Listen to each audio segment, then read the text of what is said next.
What is going on, football fans? Back at it with another New York Giants video. As the New York Giants finally hired their new GM today, Joe Schoen, and now it's on to the head coaching search. And one name that's been brought about, I'm going to pull up the tweet in a second, has been Brian Flores. And who better to bring on the channel than Doug? Doug's been on the channel before, diehard Miami Dolphins fan. We're both Met fans, unfortunately, but actually this year maybe looking up. But looking Hopefully. forward to diving into it with you and getting to know a little bit more about your coach, your former coach, and some of the other coaches you're bringing in for interviews as well that kind of link up with the Giants. But what's going on, man?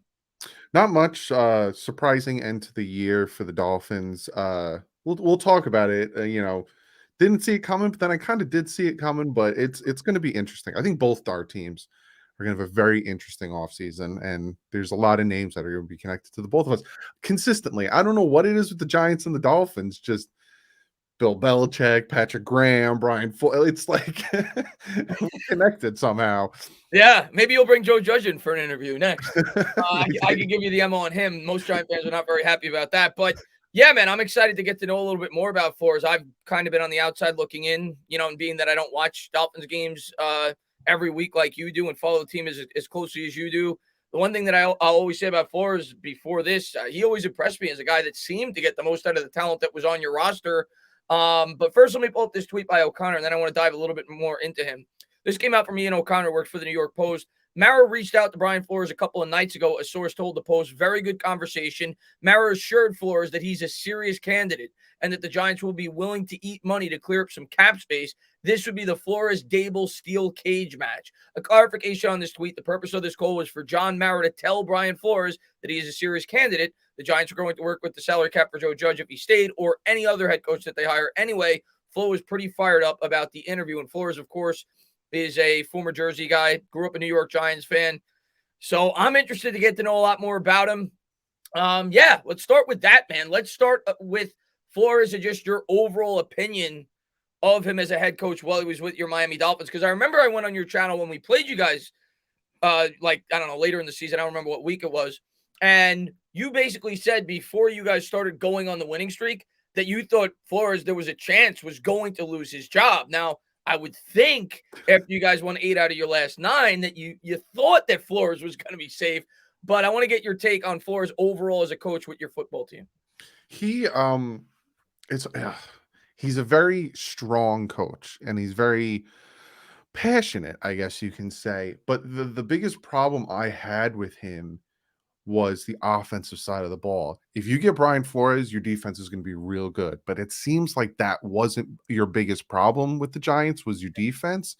But obviously the reason that the Patriots beat the Rams and held that offense to what I think was like 3 points was because of Brian Flores. A lot of people thought, oh, he was just there and it was Bill Belichick. No, it had to do with Brian Flores, because you saw it with the Dolphins. He consistently had the defense winning. My biggest thing with Brian Flores is he's stubborn, and I didn't think I'd see that happen, but he is very stubborn, and it took him months to take Austin Jackson out of left tackle, put him to left guard. Jesse Davis played the entire year at right tackle, even though he was hands down the worst right tackle in the NFL. He didn't call the 2022 Have you defense. seen Nate Solder? Have you seen Nate Solder? It'd be very close between those two. It's like a 32A, 32B when it came to the right tackles in the NFL. When it came to the defense, right? The Dolphins defense was struggling at points in that 7-game losing streak. All of a sudden, he's like, you know what? Let's go back to calling the 2020 defense. And then they turned it around. So I don't know what it is with him. And he wanted, some of the rumors going around the Dolphins is he wanted more power. He had the power over the 53-man roster, and he had the power over hiring his assistants. He wanted more power. He wanted Chris Greer's power. He wanted to slowly push Chris Greer out. Mm. I don't know how, So he essentially wanted to be the GM. he wanted to be Bill O'Brien, which we saw that didn't work. And he saw it didn't work. He completely, 2019, bent Bill O'Brien over and took everything from him. So, but I think he has that friendship with the GM you guys just hired. So I don't know if you guys are going to have to worry about the power struggle there. Whereas with Chris Greer, they didn't really have a friendship. And it seemed like towards the end of their relationship, that's what happened. And also there's rumors that he didn't really start liking Stephen Ross anymore. So He's a very strong coach. I'll just say that.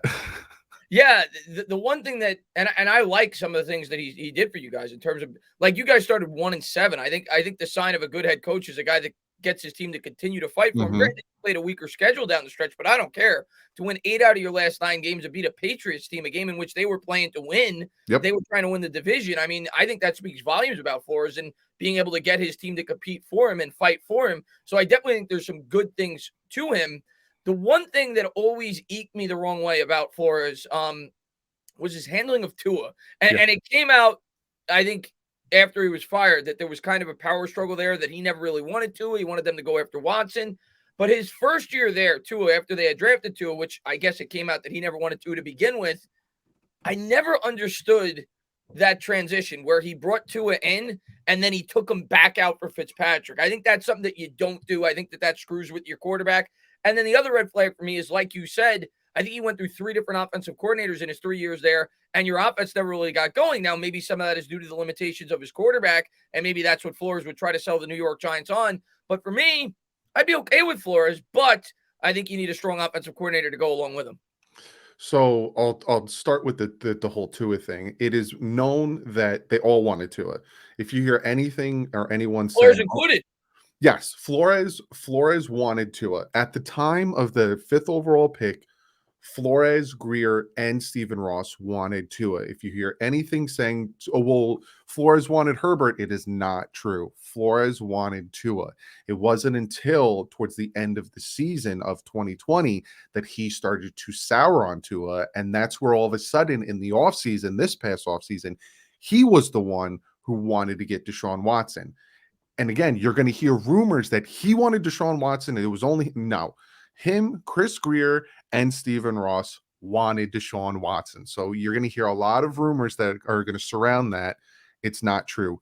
Now, him going to the Giants, if that does happen, that's going to travel with him. So if you guys, any of you guys listening, really like Daniel Jones and think you can build with him, get ready for Deshaun Watson to the Giants happening, or Stephen, Not necessarily Flores. that it will happen, but that talk's going to come with Flores, Flores right? is going to push for it and yada yada. I don't know if those rumors are true because supposedly he has this infatuation with bringing Deshaun Watson with him. There might still be a chance that Stephen Ross wants that elite quarterback and doesn't believe in Tua if we bring in a head coach that doesn't like him. But there's that with the whole Tua situation. Yes, the second year you could tell he didn't really like Tua anymore, didn't like his work ethic anymore. There was a game where he had a banged up finger, but he was the backup, but he didn't start against the I Texans. remember that. Then he Yeah. was the backup, didn't start against the Ravens, came in, helped them. It was weird. It was very, very weird. When it comes to his offensive coordinators, that's another situation that you guys might have to deal with. I don't know if he's going to learn from this and change when he goes to the Giants. It seems like he didn't like anyone talking back to him. Yeah. He had Chad O'Shea as his first OC, first ever OC. He never was an OC before. He's a wide receiver coach with the Patriots, and they kind of butt heads. He fired him. Then he brings in Chan Gailey to work with Fitz. Best offense the Dolphins had in years. He didn't like Chan Gailey didn't like constantly fighting with Flores to either do play callings, don't do play callings. Chan Gailey quits. He's like, I'm just going to retire again. Then he brings in 2 OCs and he brings in an offensive line coach who's never been an offensive line coach before. On top of that, gets rid of Kyle Van Noy, gets rid of Eric Flowers, and gets rid of Bobby McCain. All 3 of those guys are doing fantastic on their other teams. Yeah. Eric Flowers and Kyle Van Noy, the Dolphins this season are still paying them to play for the Patriots and the Washington football team. So that wasn't on Chris Greer because no GM in their right mind would pay somebody to play for another team. The biggest thing and my biggest worry for you guys, if you do hire him, Brian Flores doesn't like being talked back to. If he has an opinion and someone's like, maybe try this, he doesn't like it. And that's why Yeah. he surrounds himself with first timers, young players, yes men, because he wants it his way.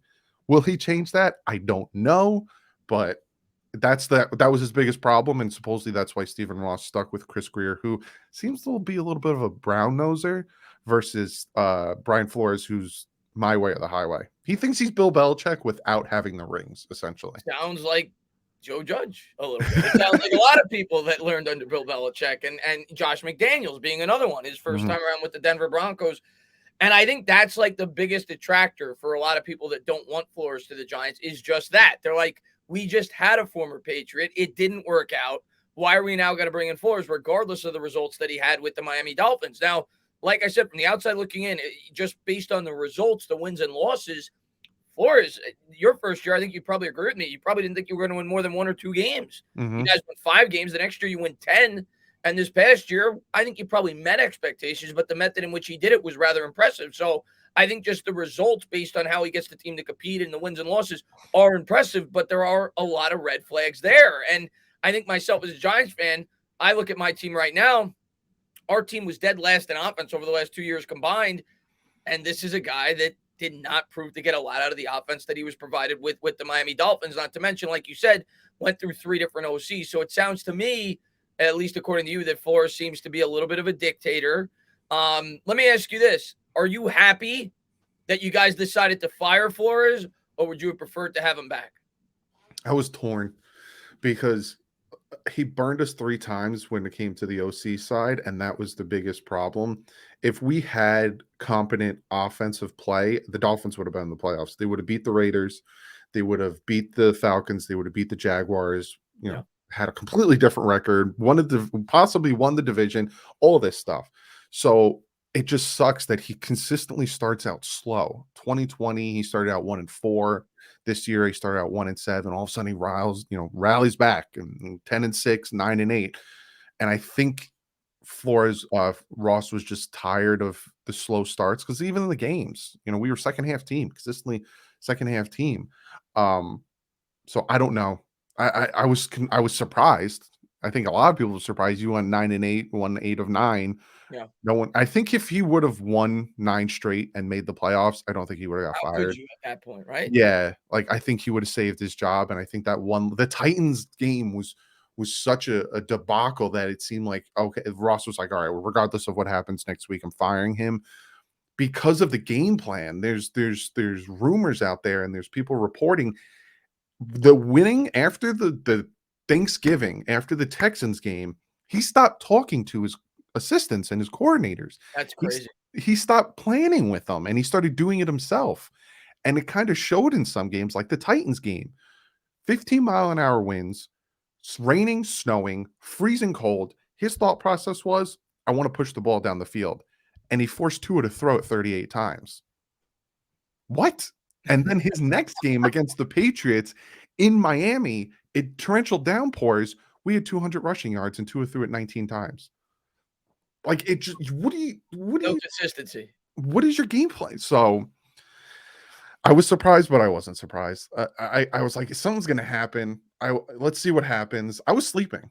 I was up late with the baby, and at 10 o'clock, my phone's blowing up, and they're like, "He got fired." If you watch my reaction to the fire video, I look like I just woke up because I just woke up.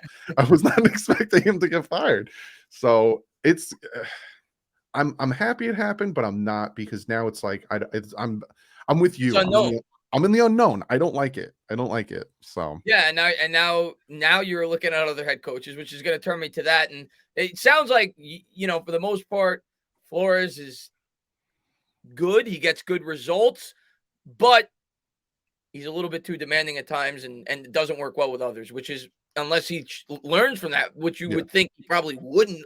Just being that he just got fired, it may take him a year or 2 more, but who knows? It sounds like you know buyer's remorse there. Be a little bit weary of what you're bringing in there, but a guy with some potential as a head coach. But I want to bring up the other head coaching candidate, the one that at least we have in common, and the guy that right now for the New York Giants is probably the favorite, if I had to guess, and unless he takes your job or somebody else's. But you have to think the fact that we just hired Joe Schoen, a guy that has worked with Brian Daboll now for a number of years, and he's been a good offensive coordinator so far for the Buffalo Bills. What do you think of him as a candidate? Because that's one that we share. With the Dolphins search for a head coach, they have this like caveat and this little stipulation that isn't mandatory, but the fact that the media put it out there bothers me is that they want the head coach that's coming in to work with Tua. Me, on the other hand, I think Tua can be something, but I think if you put that stipulation on your interview, it's going to cut your, It's a you know, mistake, huge yeah. mistake. So Brian Daboll working with Tua in 2018 and him coming out and saying that he wanted to start Tua over Jalen Hurts in Alabama, kind of it's like kind of putting him as the front runner. But me personally, I want a head coach that has been to the Super Bowl before, and there's a few out there, Dan Quinn and Doug Peterson. I would like to bring them in because they kind of know what it takes to get there. And especially Dan Quinn, he knows the mistakes he made, he can fix them. But Brian Daboll, I think he'll be a good head coach. And it's not like he's going to be a first time, like, oh, he's only been an OC for 2 years and now he's the head coach. He's been an OC. He's with He was with OC the with the Dolphins Browns. He in was with somebody 2011. else. Yeah, he's been around as an OC. So and the biggest thing in my opinion when it comes to getting a head coach is building a staff. And since Daboll's been around, he can call up people and build a good staff and potentially build a good defensive side because he can run that offensive side. People forget that before he got there, yeah, Palmer really did help Josh Allen, but before he got there, Josh Allen wasn't great. Josh And Allen was mediocre at best his first 2 years in the NFL. And Daboll and a quarterback coach they brought in, they really helped Josh Allen. So again, if that's a situation where you guys do believe in Daniel and want to see him grow, Daboll would be a great guy to bring in there. So I think he'd be good for both guys. But again, I'm leaning more towards the experience, and I'd love the Dolphins to call up Doug Peterson. That's my number one, but they Really? haven't talked to him yet. So Yeah. we'll Yeah, see. I'm surprised. He was actually the Vegas favorite for the Giants like 2 weeks ago. There's been no word that we've even called out for him. Peterson for me, and I watch a lot of Eagles games being that I'm a Giants fan, and you're right. The guy has great success. The guy won a Super Bowl. And I always thought that Peterson he took more of the blame than he should for the whole tanking thing with the Yeah. Eagles. I thought he took the brunt of the responsibility when really it was probably more ownership driven because there's no way Peterson, if he thought his job was on the line, was going to go out there and tell the Eagles to intentionally lose a football game. So I always thought that was more Eagles ownership than Peterson himself. The one thing that I didn't like about Peterson when I would watch Eagles games, I always thought, and I'm all for analytics, I thought he was too analytically driven. Mhm. Like there'd be times where he's going for 2 when it makes no sense. I'd be like, what are you doing? But overall, I mean, you're right. The guy's been there before. And I think a lot of Giants fans think that way as well, whether it be Peterson, whether it be Harbaugh, whether, Quinn. Mhm. Guy, they want more of an experienced guy coming off a guy that they had just brought in, similar to you with Flores, who was inexperienced when you brought him in initially, that has been there before. And I think a lot of Giants fans feel that way as well. Flores, I know, is going to be a hot candidate because a lot of Giants fans, like you said, are going to hear that Watson and him are tied at the hip. Yeah. There's a lot of Giants fans out there that are salivating at the opportunity to bring in Deshaun Watson. And a lot of Dolphin fans are upset that he's gone because of that. A lot of Dolphin fans want Deshaun Watson still and are hoping and praying that when everything gets cleared up, if it gets cleared up, that's the other thing, Dolphins will make a push. So it's going to be very interesting. This whole head coaching search, it's going to be extremely interesting. I can't wait to see what plays out and who gets who.